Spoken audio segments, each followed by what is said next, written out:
ఎరా నీకు వినయాడు గొడవ ఏందడా? ఏ విషయం మీద? ఎందుకు గొడవ? అమ్మాయి విషయం మీద ఏమైంది? అమ్మాయి అయితే కాదు.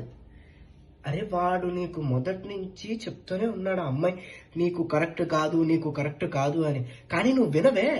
ఎక్కడ మనం వెళ్ళిపోతావా, ఎక్కడ ఇంకో అమ్మాయి దొరకదా, ఎక్కడ నేను ఇదైపోతావా అని చెప్పి తప్ప ఆ అమ్మాయి ఎవరితో వెళ్తుంది, ఎందుకు వెళ్తుంది, ఎక్కడికి వెళ్తుంది ఎప్పుడైనా ఫోన్ చేస్తే ఆన్సర్ చేసిందని? బండి కావాలంటే నువ్వు, ఏమైనా డబ్బులు కావాలంటే నువ్వు, ఎటైనా తిరగాలంటే నువ్వు, వీటిలన్నిటికీ నువ్వు కావాలి. నీకు ఇవన్నీ ఏర్పాటు చేయడానికి వినయగాడు కావాలి. కానీ ఇప్పుడు వాడితోడు గొడవ అయిందని చెప్పి మాత్రం ఓ అగిరేస్తున్నాం. ఏంట్రా ఇది? ఇంకా పిల్లలాట అనుకుంటున్నావా? ముడ్డి కింద 30 ఏళ్ళు వస్తున్నాయి. ఉంటే సరిపోదు, తింటే సరిపోదు, కూర్చుని ఇలా కూర్చుని ఓ ఊతే సరిపోదు. చెయ్యాలిరా, చెయ్యాలి. ఎవరి కోసం ఎవరితో గొడవ పడుతున్నావు నువ్వు? అర్థమవుతుందా నీకు?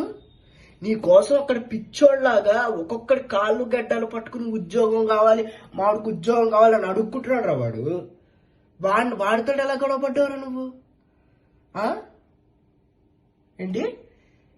వాడిని నలుగురు ముందు తిట్టాడా? తిడతాడు. వాడు కాకపోతే ఇంకెవడు తిడతాడు నిన్ను? వాడే కదరా.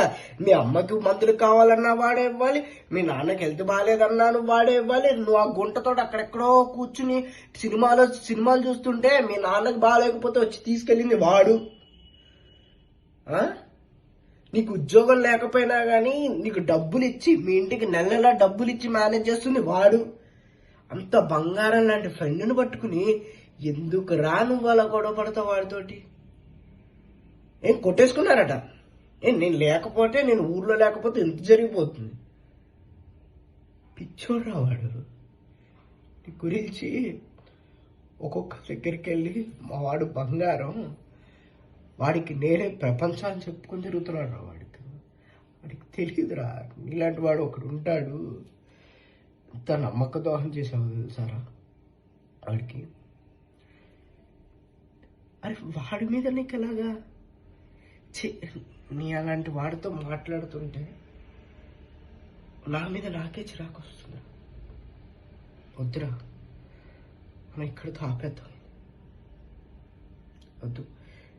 ఎందుకంటే జనరల్గా అంటారా మిత్రులు, నీ క్వాలిటీస్లో సగం ఉంటారు 50% అని. కానీ నా క్వాలిటీస్ మరి ఇంత చీపారా?